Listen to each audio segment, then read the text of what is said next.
ભાવિન યાર 8 વાગવા આવ્યા છે ને મમ્મી હજી નથી આવ્યા. દરરોજ તો શિવેનને મૂકીને 7 વાગે આવી જ જાય છે. અરે પણ એમાં આટલું બધું હું કામ તું ચિંતા કરે છો? આવી જશે ઈ. ટેન્શન હું કામ ને ન લઉં, આ બધું કામ બાકી છે, હજી નાસ્તો બનાવવાનો બાકી છે. હવે હું ઓફિસે જાઉં કે બધા ઘરના કામ કરું? કઈક રીત હોય ને પછી.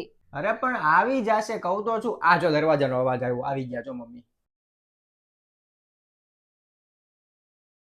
અરે મમ્મી ક્યાં રહી ગયા હતા? હું ને મનીષા કેટલી ચિંતા કરતા હતા ખબર છે? હા, ચિંતા તો કરતા જ હોય ને તમે, કારણ કે ઘરનું કામ કોઈએ કર્યું નહીં હોય ને. અરે મમ્મી કેવી વાત કરો છો? અરે મને તો એમ ચિંતા થતી હતી કે તમને કાંઈ થઈ નહીં ગયું હોય ને. હા, મને બહુ સારું લાગ્યું કે તને મારી ચિંતા છે, પણ હવે આ ચિંતા છોડી દો, કારણ કે હું હવે આ ઘર છોડીને જાઉં છું અને તમે બધું સંભાળજો. શું ઘર છોડીને જાઓ છો? ક્યાં અને કેમ? હા મમ્મી સાચી વાત છે. કેમ મમ્મી અચાનક? અને પણ મમ્મી તમે જાશો એ કઈ જગ્યાએ? હવે તો આપણું ગામડાનું મકાન નહીં તે આપી દીધું છે, અને આ ઉંમરે તમે ક્યાં એકલા રહેશો? તારે મારી કોઈ ચિંતા કરવાની જરૂર નથી, કારણ કે મેં રહેવાની અને જમવાની બધી મેં વ્યવસ્થા કરી લીધી છે. હા પણ મમ્મી તમે ક્યાં રહેશો? એક સ્કૂલમાં કે જ્યાં નાના નાના છોકરાઓને રાખવાના છે અને એ લોકોને બધી રીતે સાચવવાના. એ લોકો મને સાચવશે કે મારા રહેવાની, જમવાની ને બધી વ્યવસ્થા એ લોકો કરી દેવાના છે. તમે આવી જગ્યાએ કામ કરશો ને તમે હું કામ ને અમારું નામ ખરાબ કરવા માંગો છો? અરે કામ તો કામ જ હોય ને, એમાં શું છે? અહીંયા ફૂલ ટાઈમ નોકરાણી કરતા ત્યાં સારું છે, થોડુંક જ કામ કરવાનું અને માન સન્માન કેટલું મળે. હું ફૂલ ટાઈમ નોકરાણી? હા હા, ફૂલ ટાઈમ નોકરાણી. અરે જ્યારથી મારા સાસુ આવ્યા છે ને ત્યારથી તો મજા છે, કેમ કે નથી કાંઈ છોકરાઓની ચિંતા અને નથી કામની ચિંતા. હા, અને મારે તો 2 નોકરાણીના પૈસા ય તે બચી ગયા અને મને તો આખા દિવસની નોકરાણી મળી ગઈ છે.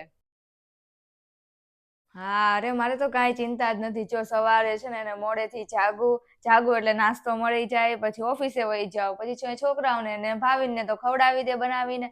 ઓફિસેથી આવું ત્યાં પાછું જમવાનું રેડી થઈ જાય અને આખા દિવસનું બધું કામ થઈ જાય, એટલે મારે કાંઈ ચિંતા જ નથી. હા, અરે બહુ મજા આવે છે. હવે તો જવા જ નથી દેવા ગામડે આ વખતે તો જો ને. તમારું ખરાબ થાય કે નીચું જોવાનું થાય એવું હું નહીં કરું. હું તો અહીંથી શહેરથી કેટલેય આગે જવાની છું, એટલે તમે મારી ચિંતા ન કરતા. ત્યાં તમને કોઈ ઓળખશે નહીં, એટલે તમને કાંઈ નહીં થાય. ના મમ્મી તમારે ક્યાંય જવાની જરૂર નથી. ભૂલ મારી જ હતી કે મેં ધ્યાન ન આપ્યું હરખું. અને મારા ઘરમાં આટલું બધું હાલતું હતું એ મને કઈ ખબર જ નહોતી. અને આટલા બધા પૈસા કમાવાનો અર્થ જ શું કે જો મમ્મીને હરખી રીતના રાખી ન શકે, હાચવી ન શકે ને એને જ નોકરાણી બનીને રાખે ને બધું કામ કરાવે ઘરના, તો કોઈ અર્થ જ નથી ને. મમ્મી મને માફ કરી દેજો, અને આ ઘર તમારું હતું, છે અને રહેશે. તમારે ક્યાંય જવાની જરૂર નથી, અને અહીંયા જ રહેવાનું છે ને અહીંયા જ રહેજો, અને હું બાકી બધું હું સંભાળી લઈશ.